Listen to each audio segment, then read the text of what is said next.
Hi guys, good evening. Ito yung aming ulam ngayon guys, ngayong gabi. Hapunan, ayan.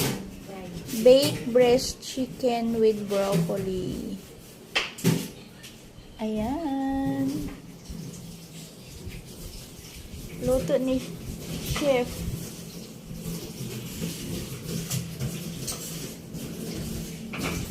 Wow, yummy.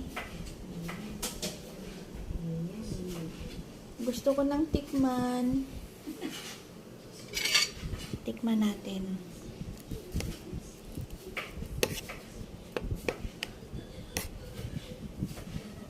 Tikman natin yan. Ayan, tikman natin. Oh.